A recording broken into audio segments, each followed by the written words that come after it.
नमस्कार दोस्तों, it's my first vlog regarding to DSSB. जो पोस्ट आप देख रहे हैं उनके रिगार्डिंग में व्लॉग मैंने बनाया है। First of all I introduce my self. मैं Yogesh Kumar as a warder post पे 2018 से तिहाड़ जेल में पोस्टेड हूँ। आप जैसा कि देख ही रहे होंगे, डीएसएसबी ने अभी वार्डर, मैट्रन और असिस्टेंट सुपरिटेंडेंट्स के लिए वैकेंसीज निकाली हैं, जिसके रिगार्डिंग मैं आपको बात करना चाहूंगा। ऐसा होता है दोस्तों कि ये वैकेंसीज बहुत अच्छी होती है जॉब। आप जब इस जॉब के अंदर आ जाओगे तब आप देखोगे, लेकिन बात ऐसी रहती है कि इस जॉब के बारे में ज्यादा लोगों को पता नहीं रहता है, लोग अवेयर नहीं रहते। हमारे टाइम पे भी ऐसा ही था कि अगर हमें हमारा कोई भाई बंधु अगर काम कर रहा है तिहाड़ जेल में, तो उसके थ्रू तो हमें पता लग जाती थी। जॉब्स के बारे में लोगों को पता रहता नहीं है। तो प्लीज, इसलिए मेरा स्पेशल मोटिव यही था कि ये व्लॉग बनाते टाइम मैंने यही सोचा था कि मैक्सिमम लोगों को इन वैकेंसीज के बारे में जानकारी होनी चाहिए। तो मैं आज बारी बारी करके क्या ये जॉब होती है, किस टाइप की जॉब होती है, उसको बारी बारी करके आपको ब्रीफिंग से पूरे सब कुछ चीजें बताऊंगा।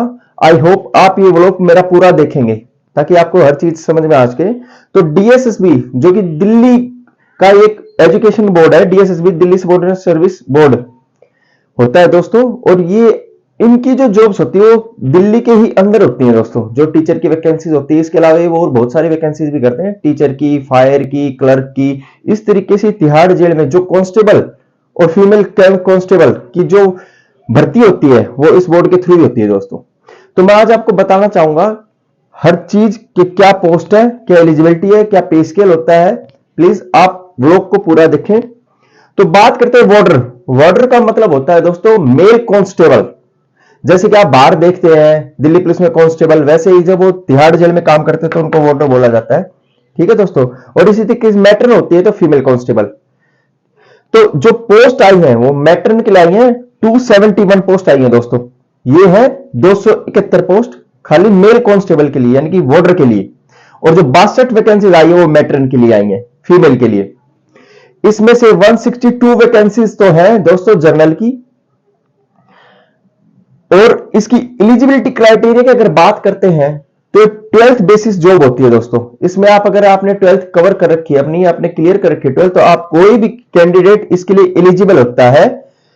पे स्केल की अगर इसकी बात करते हैं दोस्तों, 2000 ग्रेड पे होती है जॉब। 2000 ग्रेड पे होती है, जो कि दिल्ली पुलिस कांस्टेबल की भी सेम 2000 ग्रेड पे भी होती है। अगर इसकी एज क्राइटेरिया की बात करें तो 18 से 27 साल, 18 से 27 साल के बीच अगर आपकी एज है तो कोई भी कैंडिडेट इसको अप्लाई कर सकता है। अब बात करते हैं रिलैक्सेशन की।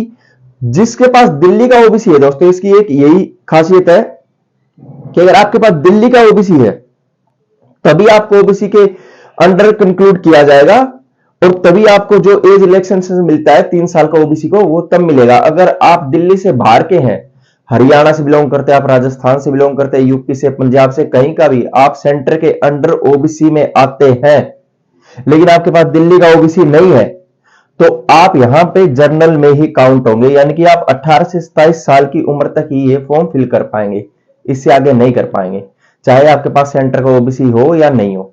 तो ये बात आप क्लियर कर ले कि आप श्योर करें कि आपके पास ओबीसी अगर दिल्ली का नहीं है तो आप ये जॉब नहीं कर पाएंगे। हाँ, आप कर सकते हैं 18 से 27 साल, जो कि जनरल कैटेगरी में ही आपको काउंट किया जाएगा, ओबीसी में नहीं होगा आप काउंट।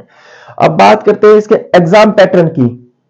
एग्जाम जो होता है इसका दोस्तों 200 नंबर का होता है और 2 घंटे का होता है, जिसके अंदर आपका पैटर्न होता है Hindi, English, math, GK, reasoning. ये चीजें उसके अंदर आती है दोस्तों। और ये किस हिसाब से आती है दोस्तों, 40 नंबर की आपकी इंग्लिश आती है, 40 की हिंदी आती है, 40 का मैथ आता है, 40 की जीके आती है, 40 की रीजनिंग आती है। इस तरीके से ऑल ओवर आपका एग्जाम जो होता है वो 200 मार्क का होता है दोस्तों। और ईच क्वेश्चन कैरी 1 मार्क। इसमें नेगेटिव मार्किंग होती है, आपको मैं बता दूं 0.25 की इसमें नेगेटिव मार्किंग होती है। यानी कि अगर आप एक क्वेश्चन गलत करते हैं तो आपके 2.5 नंबर नेगेटिव हो जाएंगे। तो अब बात करते हैं इसकी जॉब प्रोफाइल की कि ये जॉब रहती क्या है। तो मैं आपको क्लियर, अगर मैं सीधी तरीके से आपको बताना चाहूं तो दोस्तों ये रहती है कि जो भी क्राइम करके तिहाड़ जेल में आ जाता है, यानी कि जो भी मुजरिम होता है, उनको हमें सिक्योरिटी पर्पज की जॉब होती है कि उनको हमें सिक्योरिटी प्रोवाइड करवानी है। इसके अलावा अगर और भी जो जॉब रहती है उसमें मैं आपको बता दूं कि आप एडमिनिस्ट्रेटिव ब्लॉक में भी काम करते हैं, यानी कि आपको अगर कोई पढ़ाई लिखाई का काम भी आता है तो वो भी आपको मिलता है। इसके अलावा आप ड्राइवर भी होते हैं। तो ये 2-3 तरीके की जॉब्स होती हैं जो आप करते हैं। बेसिकली इनका काम पर सिक्योरिटी का होता है, ठीक है। अब बात करते हैं सैलरी की। तो सैलरी अगर इसका जो मैंने आपको बेसिक पे बताया था वो 2000 ग्रेड पे होती है ये जॉब, जिसका बेसिक जो बनता है वो 21,700 बनता है, जिसके अकॉर्डिंग आपकी सैलरी 40K इन हैंड जो फर्स्ट सैलरी आपकी रहेगी तो 40,000 के आसपास रहेगी दोस्तों। तो बहुत अच्छी जॉब है दोस्तों, जिसमें आपको 40,000 स्टार्टिंग में मिले। और बच्चों का क्वेश्चन रहता है कि सर क्या इसमें ट्रेनिंग में पूरी सैलरी मिलती है?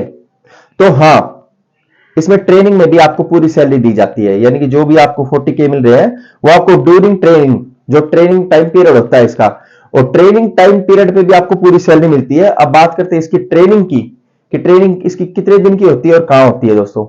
तो इसकी ट्रेनिंग जो होती है वो दोस्तों 9 महीने की होती है, और दिल्ली में ही पॉसिबिलिटी तो रहती है, दिल्ली में ही वजीराबाद जो हमारा पीटीसी ग्राउंड है दिल्ली पुलिस, और या पीटीएस झाड़ोदा, ये 2 जगह ऐसी हैं जहां दोस्तों अगर वहां पे उस टाइम ग्राउंड खाली है तो पॉसिबिलिटी पूरी रहती है कि आपकी ट्रेनिंग दिल्ली की दिल्ली में ही होती है 9 महीने की। अदरवाइज 10% ऐसे चांसेस होते हैं कि दिल्ली से बाहर होती है आपकी, वरना ट्रेनिंग आपकी दिल्ली की होती है और 9 महीने की ही ट्रेनिंग होती है जिसमें आपको पूरी सैलरी दी जाती है।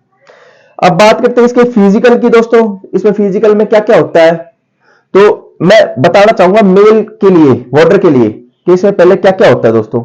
इसमें 1600 मीटर की रनिंग होती है जो आपको 6 मिनट में कवर करनी पड़ती है। लॉन्ग जंप जो होता है इसका 13 फीट का होता है दोस्तों, जो आपको कवर करना रहता है, जिसके लिए आपको 3 चांस मिलते हैं। अगर 3 चांस में आपने एक चांस भी क्लियर कर दिया है दोस्तों तो आप पास हो जाते हो, अदरवाइज आप तीनों चांस में अगर नहीं कर पाते तो आप फेल हो जाते हो। सेम ऐसे ही इसका होता है हाई जंप, जो कि 3.9 फीट का होता है दोस्तों, जिसके लिए आपको 3 चांस दिए जाते हैं। 3 चांस में से अगर किसी एक चांस में भी आपने क्लियर कर दिया तो क्लियर माना जाता है। अब बात करते हैं मैट्रन की, फिजिकल की। तो मैट्रन में क्या होता है दोस्तों, मैट्रन में इनकी 800 मीटर की रनिंग होती है दोस्तों। जो आपका रनिंग जो होती है वो 800 मीटर की होती है, जिसके लिए आपको 4 मिनट दिए जाते हैं। 9 फीट का इनका लॉन्ग जंप होता है, जिसके लिए सेम 3 चांसेस दिए जाते हैं। और 3 फीट का इनका जो होता है वो होता है हाई जंप, जिसके लिए सेम 3 चांस दिए जाते हैं दोस्तों। अब बात करते हैं इसके मेडिकल की।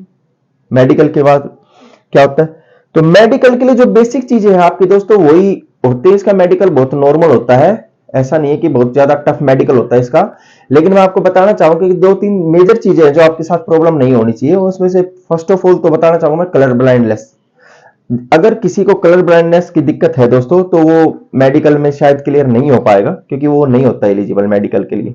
आई आपकी 6x6 होनी चाहिए। नोकनी, नोकनी का मतलब आप समझते हैं, आपके घुटने जो होते हैं वो टच नहीं होने चाहिए एक दूसरे से, तो नोकनी नहीं होना चाहिए दोस्तों। सबसे पहली बात तो ये। फ्लैट फिट, फ्लैट फिट अगर मेडिकल में अगर आपके फ्लैट फिट है दोस्तों तो भी आपको फेल कर देते हैं। इसके अलावा अगर कोई चीजें हैं, इतनी मेजर कोई चीजें है नहीं। बेसिकली 2-3 चीजें जो मैंने आपको बताई है वो चीजें आपके साथ नहीं होनी चाहिए, बाकी नॉर्मल इसका मेडिकल होता है। तो ये थी जो मैं आपने बताई दोस्तों डीएसएसबी के रिगार्डिंग, जो बहुत अच्छी प्रोफाइल है इसकी, बहुत अच्छी जॉब है। इसके लिए 2-3 चीजें जो मैं आपको और बताना चाहूंगा। ये एक तो जॉब जो होती है दोस्तों आपकी लिमिटेड आवर्स की जॉब होती है, यानी कि अगर मैं बात करूं वार्डर की तो सिर्फ 8 घंटे की ड्यूटी टाइम होता है दोस्तों इनका। पर डे आपको 8 ड्यूटी करनी है, 8 घंटे की ड्यूटी करनी है, सॉरी। और मैट्रन की अगर बात करते हैं तो दोस्तों उनको 6 घंटे का इसका ड्यूटी आवर्स होता है।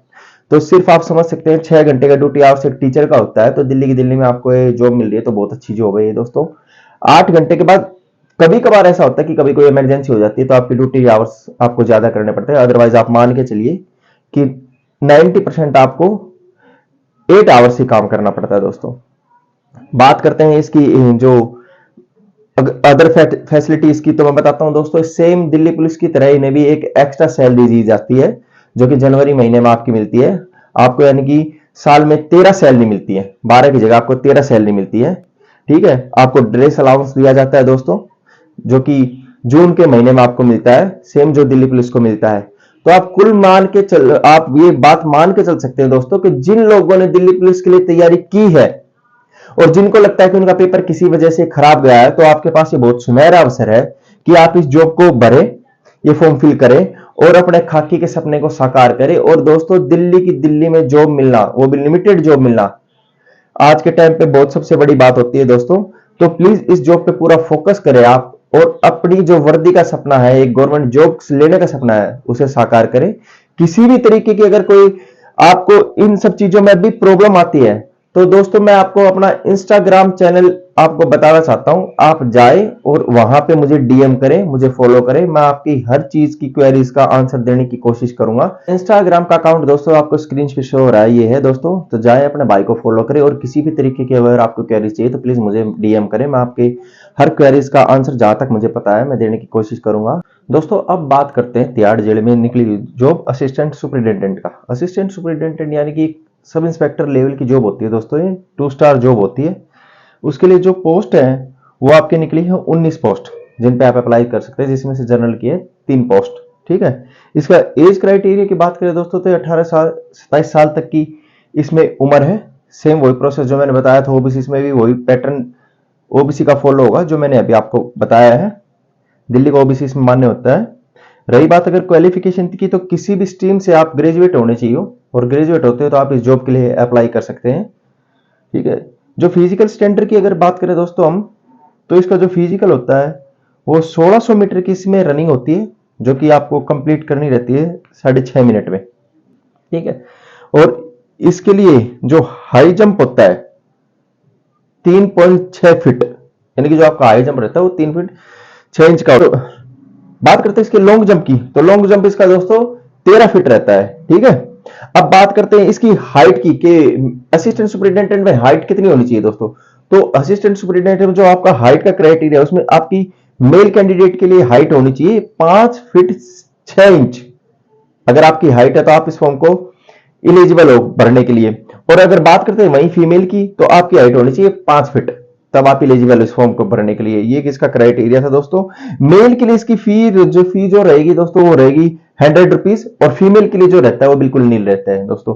और एक चीज मैं आपको और बतानी भूल गया था दोस्तों, सेम यही चीज जो है कि मैंने वाटर के लिए बताया, उसकी हाइट रहेगी आपकी 170 सेंटीमीटर मेल के लिए रहती है दोस्तों उसकी हाइट, और सेम फीमेल के लिए। तो ये थी दोस्तों इस फॉर्म से जुड़ी हुई सारी जानकारियां। आई होप आपको सब चीजें अच्छी तरीके से समझ में आए होंगे। दोस्तों बहुत सारे मेरे पास क्वेरीज इसके रिगार्डिंग आई कि सर इस वैकेंसीज में फिजिकल पहले होगा या रिटन टेस्ट पहले होगा। ये बहुत कंफ्यूजन क्रिएट करने वाली बात थी दोस्तों। लेकिन अगर हम बात करते हैं पिछली वैकेंसी जब ये निकली थी 2017 में, तो उन्होंने जो डीएसएसबी ने फिजिकल पहले कंडक्ट किया था, उसके बाद रिटन टेस्ट लिया था आपका। लेकिन अगर उससे पहले अगर बात करते हैं 2013 की, जब ये वैकेंसीज आई थी उससे पहले, तो इन्होंने रिटन टेस्ट पहले लिया था, उसके बाद फिजिकल लिया था। लेकिन हम मान के चलेंगे क्योंकि जो लास्ट पैटर्न हमारा फॉलो हुआ है सेम वही पैटर्न इस बार भी फॉलो होगा, तो यही उम्मीद रखिए कि दोस्तों आपका फिजिकल इसमें पहले होगा। बाकी मैं जो भी शॉर्टी होगी जल्दी से जल्दी आपको बता दूंगा इसमें वैकेंसीज में क्या होगा पहले, पर आप मान के चलिए तब तक कि आपका फिजिकल ही पहले होगा, और फिजिकल ही होना है। तो दोस्तों अपने फिजिकल की भी तैयारी करें साथ के साथ, और फिजिकल की तैयारी जब आप कर लेते हैं तो उसके बाद आप रिटर्न को भी साथ साथ पूरे दिन में आप अपनी पढ़ाई की जो तैयारी होती है वो भी करिए। आई होप भगवान आपकी बार जो सपना है गवर्नमेंट जॉब का वो साकार करे। इसी के साथ मेरा फर्स्ट व्लॉग दोस्तों मैं खत्म करता हूं। Thank you. जय हिंद, जय भारत। आपकी बारी, आपकी बारी।